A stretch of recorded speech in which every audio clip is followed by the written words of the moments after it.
personal views and opinions expressed by our podcast guests are their own and are not legal advice or official statements by their organizations.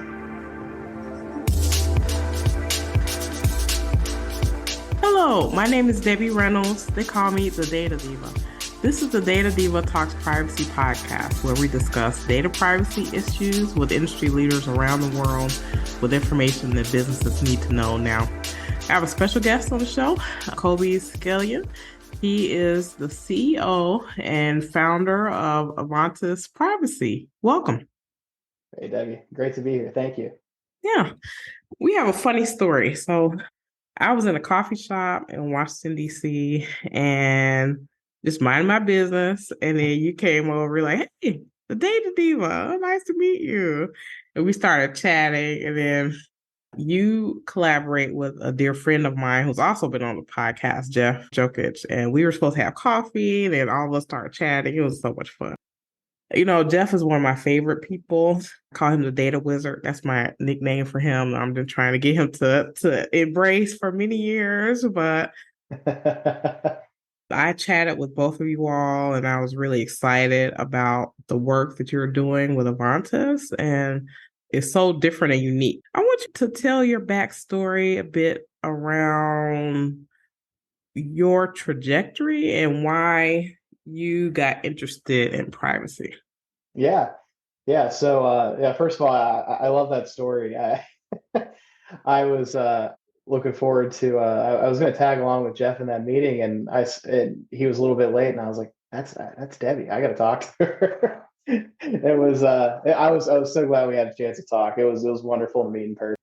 Yeah, kind of how I had really gotten started into privacy, and what had gotten me interested into it was I originally started this company. We wanted to create myself and an old business partner, to create a tool that would be helpful for local campaigns, ones that are like a local judge running for like a supervisor of a particular township, borough, city, and just provides a tool that would provide some data solutions to them that, really isn't really all that readily available for folks that are running in just some smaller races, something that was affordable and whatnot. So we started to build out the tool, and we had primarily just used in my state, I live in Pennsylvania, there's a voter registration file that we had utilized to really just kind of plot what elections that folks had voted in previously. And we kind of had an algorithm utilizing a number of things to do a prediction of, who would likely vote in the next election. I had then gotten introduced to some data brokers through that company. I was looking for a candidate, augment my data set with some phone numbers.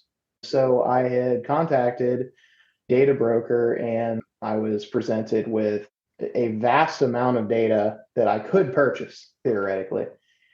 And I was shocked the amount of information that was out there on somebody. So I looked into really how this was legal to have so much of this information. And needless to say, I ended up opting myself out of these tools. And I was like, maybe I'm not in the right business. And we pivoted from there. Oh, wow. That's an interesting story, right? I think maybe part of it, maybe two parts of this issue are that one, maybe we assume that these things aren't happening, right? You're assuming that if you didn't give someone your phone number, they wouldn't have it, or they definitely wouldn't sell it. You probably assume that. And then the second thing is you probably assume that it's easy to opt out of these things. Neither of those things are true. So tell me your thoughts on it. Yeah, it's really unfortunate. Yeah. So I often, when I talk about this to folks who really aren't really too much into the privacy space, I kind of explain to them that, whenever you say download an app on your phone and you're looking to just play a game, you want to play Angry Birds or something like that, that information, that game, while it could be free to you, your data, a lot of it is being sold to data brokers, unfortunately. And they do everything that they possibly can to hold on to that. There are a lot of them try to employ deceptive techniques to make it incredibly difficult to opt yourself out of, from making their privacy policies difficult to find on the page, their opt out links difficult to find, requiring emails that sometimes don't come answered, and many of other techniques that they employ to make it difficult to remove your information. And it's something that over the last so many months I've done a significant amount of studying and research on. And that's why, with Avantis, I feel like we have a kind of a unique perspective on things and a unique understanding because of some of the significant amount of research that has gone into actually figuring out how to opt out of just a vast swath of brokers. One thing that you guys do at Avantis is very unique, and I would love your thoughts on this, be able to explain it. And that's part of your focus on location data. So the reason why location data is important is because as we see these regulations try to give people more control or try to force companies either to be more transparent or to minimize their personally identifiable information that they're collecting, some of these laws aren't considering location data necessarily as personally identifiable information, even though without someone's name or any other information, if you have their location data, it will be pretty easy to figure out who that person is, right? To re-identify them. So tell me about that problem. Yeah, so we had decided that looking into location data removal would be a pretty good idea. So over the last few years, the problem of location data brokers has been written about periodically from a number of different outlets. One of the more famous articles that was written about them was kind of a sting in the sense that Vice had done whenever they had purchased like $160 data on people going to medical health clinics. And there are numerous stories that are very similar to this. And it is so it's like so how do these brokers get this data? Like I had said earlier about the example for say Angry Birds, where you have folks who just want to download a game and in return they end up working out, their location coordinates, and a number of different other pieces of identifiable information. And if the information is sent out and it's not identifiable at the time, it's incredibly easy to re-identify somebody. We had determined that this is really a massive problem.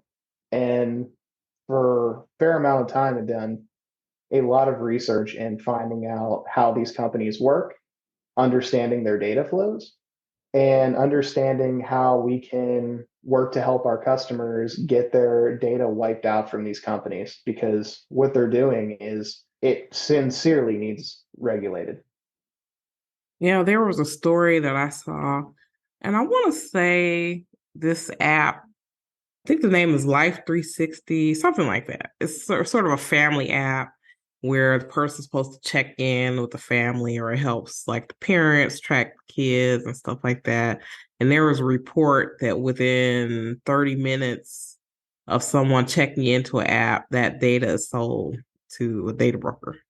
So I don't think people know that, and I don't think people understand that. But then also, I would love your thought, expound upon this location data thing, because I think people assume, let's say, oh, okay, someone's checking my location data. So all I have to do is turn location services off of my phone and that's it. There are just so many devices and there are so many ways that location data gets collected. Can you talk a little bit about those other ways?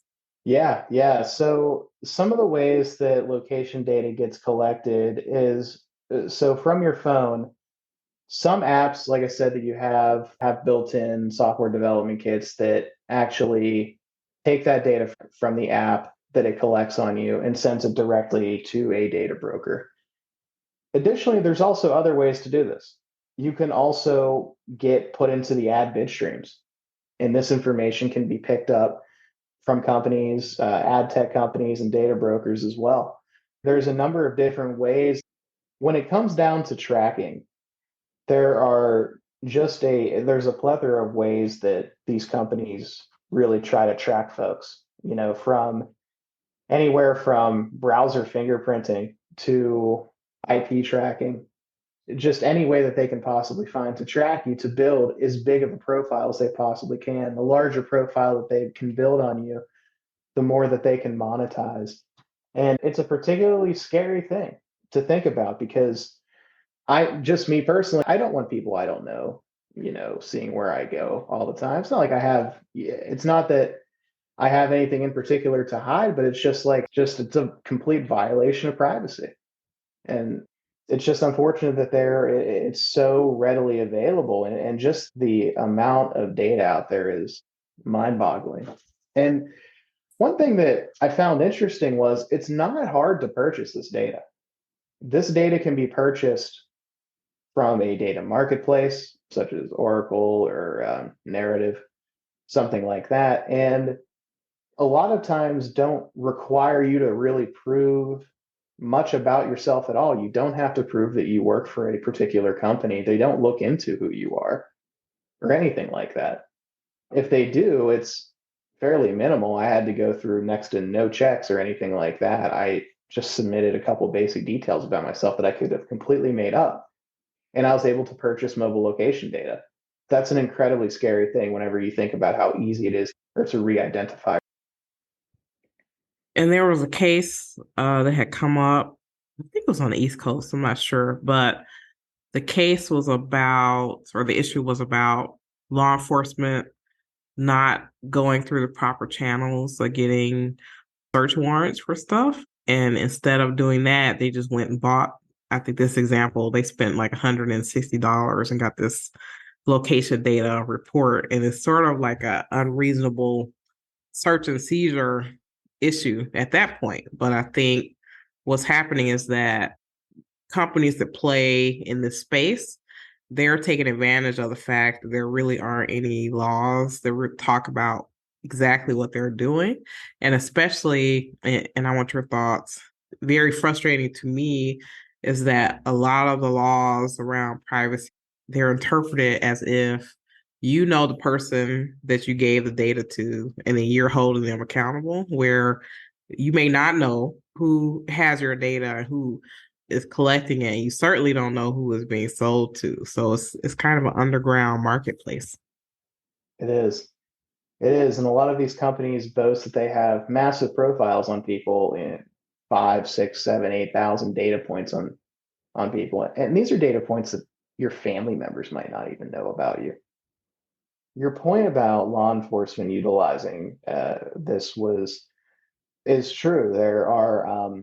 There's actually a few location brokers out there that specialize in this type of thing, where instead of, like you said, instead of obtaining a warrant and go through the proper legal channels to find a suspect, they instead say, okay, well, we'll just go to a location data broker. They'll likely have a lot of this information on the particular target that we have, and we'll be able to potentially find this person that way. And there's whole systems set up to do this. So yeah, I'm not a lawyer, but apparently it's a legal kind of a legal gray area. But it really shouldn't be. I mean, there really needs to be action taken on companies like this for people to forgo their constitutional rights just because the government wants an easy way out of obtaining data on you is disgusting. Yeah, I agree with that. An example I like to give, a lot of people who play in this space, they talk a lot about advertising and marketing, right? Where they say, hey, we just want to sell this person a product. But the flip side of that, or the underbelly of that, is that this data can be used for more harmful purposes and maybe something that you couldn't even get out of or answer for. So for example, let's say a company says, hey, Colby walked down to the corner store and he got a coffee. or something. So because he did that, we know we want to sell him X type of coffee or we want to advertise from him. What if someone says, hey, this robbery happened on the street and Colby walked down there. So now he's like a suspect. So what would you do then? Yeah, yeah, exactly. There's so many different ways that theory you could be tracked, and like I said, location brokers seem to have found just about every way to do it. And going into your point about ad tech, it could be extremely well, we know ad tech is extremely invasive, and we know that they employ methods that really should not be allowed. And I think, fortunately, some of the, Apple and Google out, well, Google following Apple typically are cracking down to a degree on some elements of ad tech, but it's a particularly dangerous thing when somebody can be tracked to the extent that they are. I can't help but think about folks who are in the military and who might be overseas. They have their own personal devices, and it's not difficult at all for somebody who wants to obtain data on our soldiers' positions, obtain information about who they are. And their profiles are already massive because these brokers have so much data on each and every one of us that it doesn't take a lot to get a massive amount of data on people and even their real time location, which is incredibly scary. One area of concern, and this is something you guys are going to do for me. I invited you to come speak in front of the Internet of Things Advisory Board for the Department of Commerce and NIST around location tracking. So I'm very concerned about this issue, especially as it relates to IoT. I tell people IoT device is like a computer without a screen, and a lot of people don't understand that a lot of these devices may be collecting data in concert with other devices. Maybe these devices will at some point talk to each other and they'll be talking about you. Like, what, this is what Kobe is up to today. He walked to the refrigerator. He, listened to this music. He did that. And so it's concerning around that data collection, who's collecting it, why they're collecting it, and then also, what type of inferences will be made as a result of that, which may be right or wrong.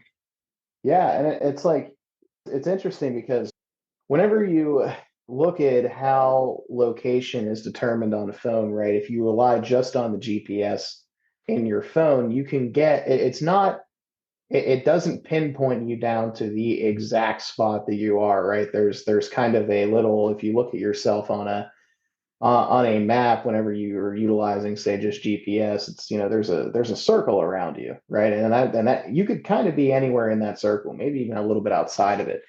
In a lot of ways that you can be more precisely tracked is location from GPS in conjunction with, say, your connection or proximity to, say, a particular Wi-Fi network. That is one way that folks, are able to increase the accuracy of your location. And then additionally, your phone is always constantly scanning, if you have Bluetooth on, for a Bluetooth connection that it can connect to. And that can also help understand exactly where you are. And it doesn't take, and the technology to do this is very, very cheap. And IoT devices are, generally speaking, very cheap. So having all of these things in conjunction with, the main location source, which would be your GPS, can really help, give you a pretty high amount of accuracy and to understand where exactly a person is. So it's not just your GPS. Right. In general, it's basically if there are two internet connected devices or it's something either connected or can be read by a device that are close to each other, they can up that accuracy very well, like you say, like AirTag, right? Yeah, yeah, It's a bit of controversy about that in the news. and rightfully so. Yeah, yeah. So when you think about like businesses, what risks do location data pose for businesses that are collecting this data? I think it could really open them up to potential fines and lawsuits, and perhaps even lawsuits from individuals. I can't help but imagine that there are probably a significant amount of data, location data from children, folks who are under 18 that have cell phones. Most kids, after the age of, I don't know, maybe say 10, 11, 12, right, have a cell phone. It would be mind-boggling to me to assume that these location brokers do not have data on our children. And I think if I'm a location broker, I think I'm very scared for anything like that to ever come out, because with their methods of collection, the apps that they pull from, kids like games. A lot of these games, of course, are free. Parents don't want to pay for them. They're paying for it with their information. I can't help but think that there's probably a door that's wide open there for some sort of fine or suit that would be put against some of these location broker companies. I heard of a case a couple years ago, and this should be very concerning to employers now, especially because there are states like California and other states that are coming up that are trying to create more transparency within the employer employee relationship. So employers in California have to be more transparent about the data that they collect on the individual, their employees' cell phones. And what they were doing is that they were tracking people's location and what they were doing when they weren't at work. So a company using that data, whatever it is, against someone or whatever, could be a huge problem because they're over collecting data and there really is no true purpose that, especially in this case, they weren't able to articulate why they were collecting this data. I think it was just sort of a automatic thing. They just, maybe whoever set it up that way, but then they sort of misused that data for other purposes that were outside of the employment context. What are your thoughts? Yeah, I think that this is a massive problem. Yeah, a lot of folks have company phones. And if they don't have a company phone, they have their own phone that they get, that their company will effectively manage their settings for them. And the company can basically pull, a set amount of data, and the employee has next to no say as to what data that they can pull from their own personal phone. Most of the times, I don't believe that they collect, say, the contents of your text messages, although they perhaps could. Yeah, I think it's a massive problem. And I also think it's a massive problem whenever it comes to technology that is tracking, say, folks who might be working remotely. Plenty of technologies out there that are readily available and tons of companies are using to track individuals, the number of clicks that somebody does, the number of keystrokes that you have, the pages that you go into, and really just basically mining every bit of your daily work. Employers should be more results oriented. Is the employee getting done what they have to do if they're working remotely? And if not, then you can start to take action. But if they're meeting their deliverables, it's ridiculous that in almost any circumstance that an employer would track somebody to such a degree as to how many clicks that they're taking each day.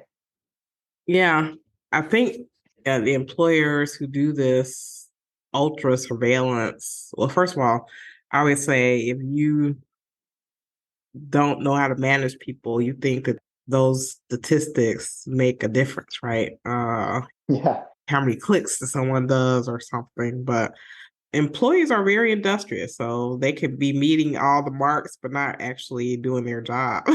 So if you make doing clicks like, their KPI, they can do that. Yeah. Right. That doesn't mean that the projects are gonna be good or they're gonna be on time or anything like that. So yeah, go for it.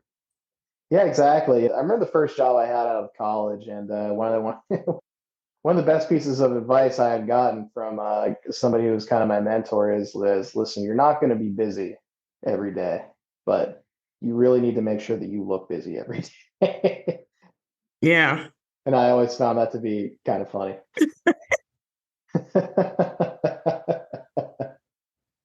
So what's happening happening in the world right now that's concerning you? Something that you see, you're like, oh my goodness, I don't like the way this is going. How much time do we have here, Debbie?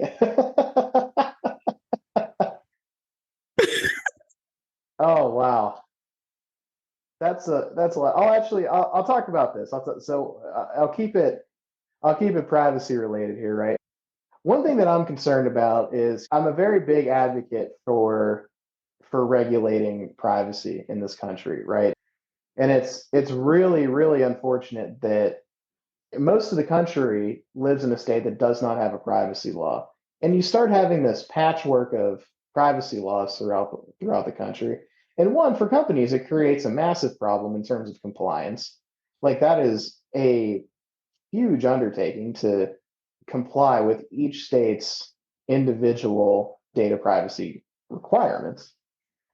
But one thing that I'm terribly concerned about when it comes to regulation is I really genuinely feel like our country's politicians are not particularly interested in actually passing it. For instance, proposed American Data Privacy and Protection Act, right? It was sponsored by four folks in the House of Representatives. Each one of them uses or has used in the past a data broker to contact constituents to do analysis on different parts of their geography that they cover. And that's particularly concerning. And these are just the folks that had sponsored this bill.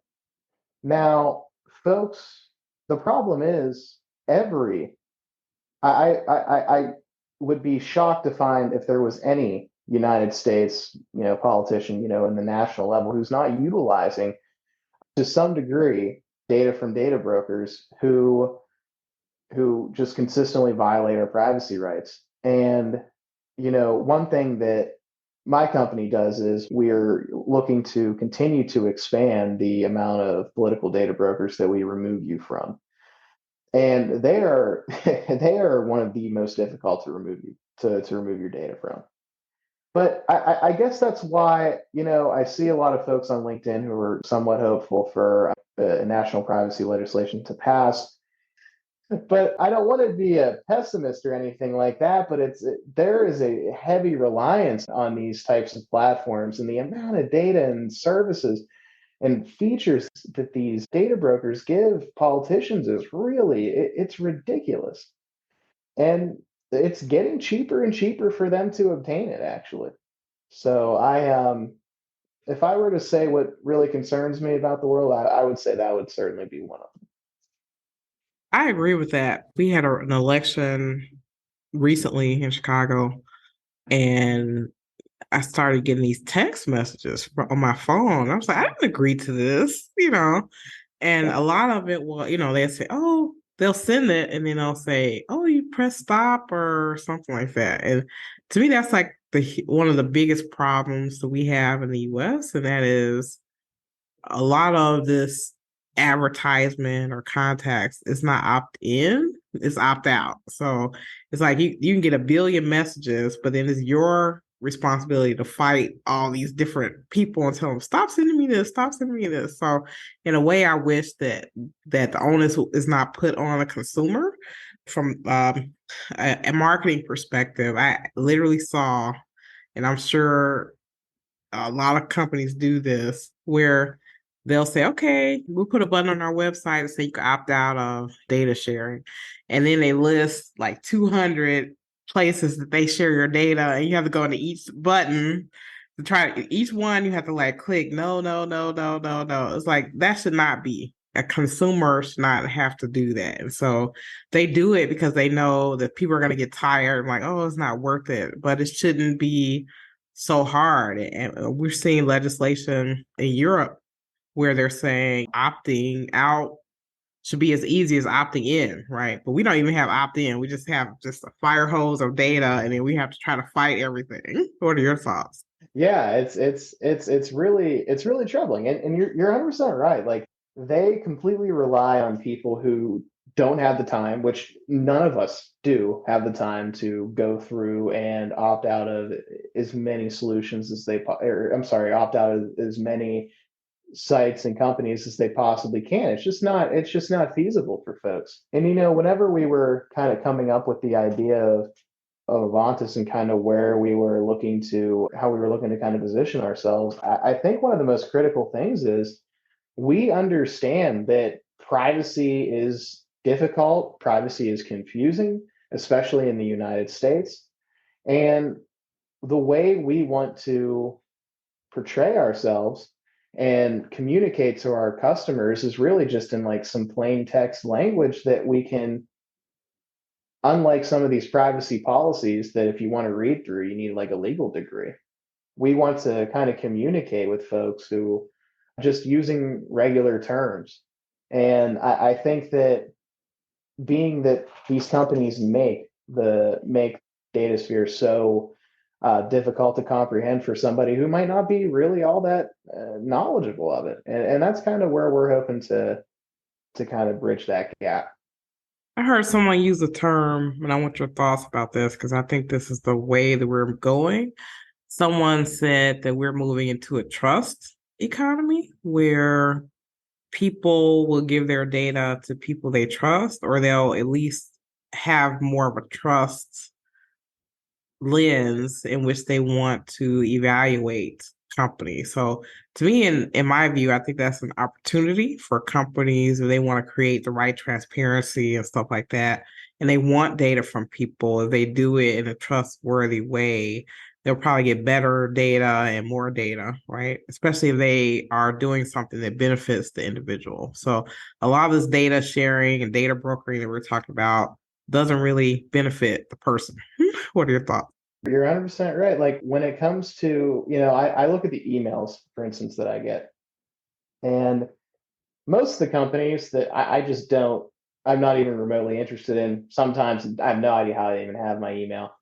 So yeah, I think that creating some sort of system, network, whatever you might call it, that would be able to, one, confirm the identity of the person hopefully owns their data in this system, right? And then two, I think, having a way that, that they can consent to share their information with brands and consent to having advertisements sent to them. I know there's a number of companies where I'm very happy to obtain their to get their advertising. For instance, there's a market down the street from me that sends out like their weekly sales. I look forward to I look forward to getting it every week, so I know if I'm going to go down or not to purchase something.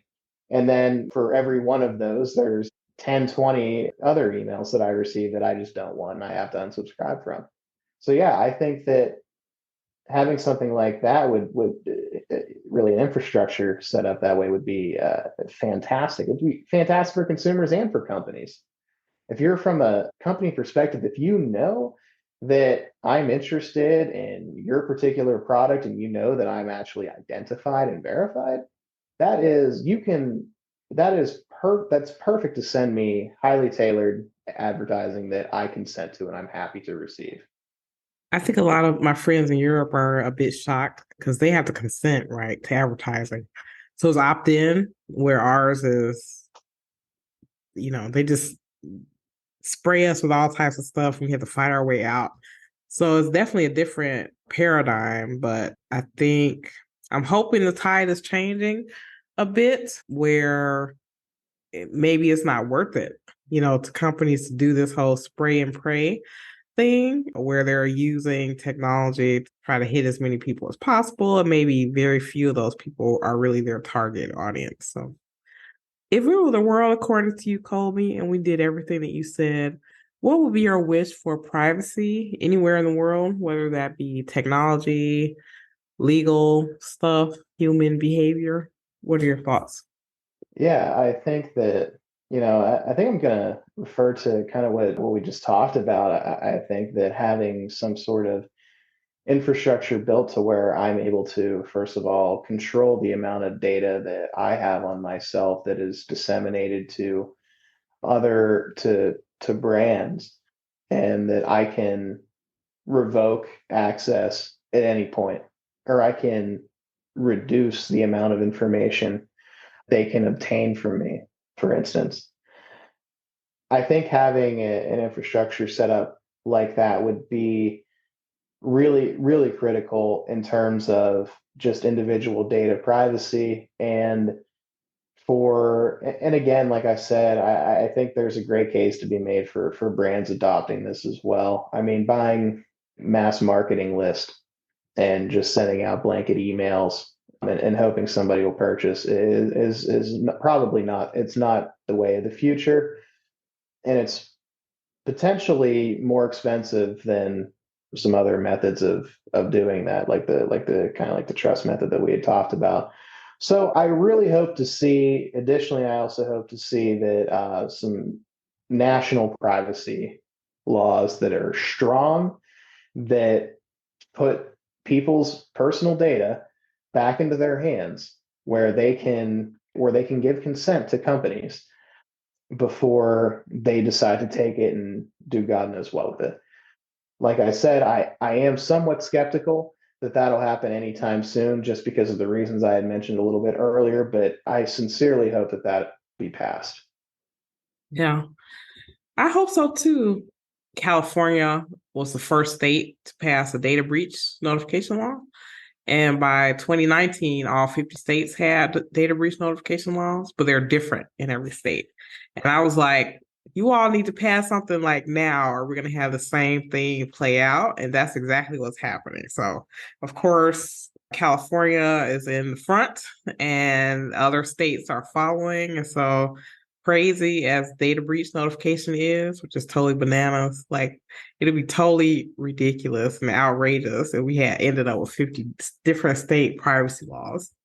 It's mind-boggling. I cannot see why the folks in Washington cannot get things together and just get some of these basic things. And this should all be bipartisan. I don't care what side of the aisle you're on. They're just basic things that need to be passed. But I we'll see. Yeah, I hope so. I don't know. In some ways, it seems like what has moved Congress a lot has been some things that impact them directly.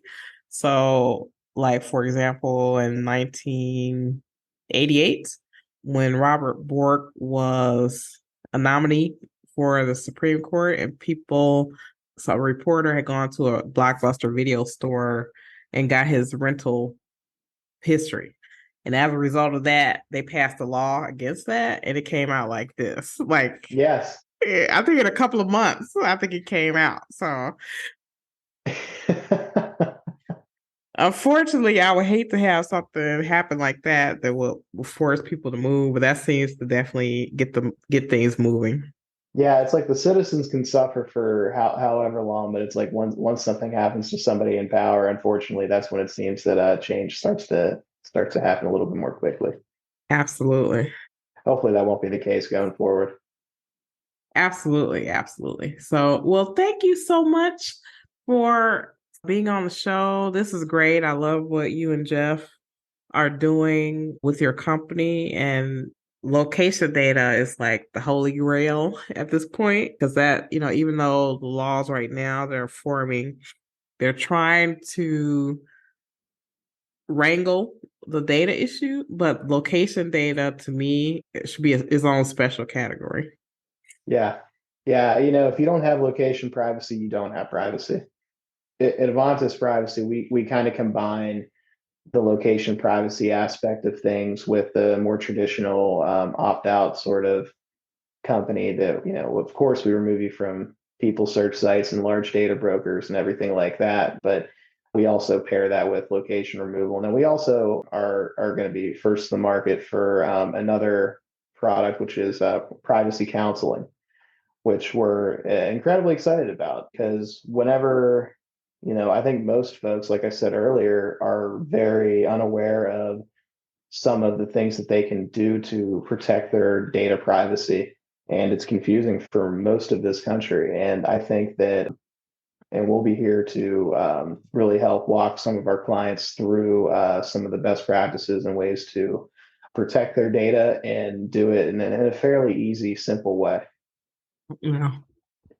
It's hard work. It's probably some of the most difficult work in privacy, in my opinion. So you guys are right on the cutting edge of that, and I'm really proud of what you all are doing. So keep up the good work, and I'll be following you guys on what you are doing, and I just really love it. So thank you so much.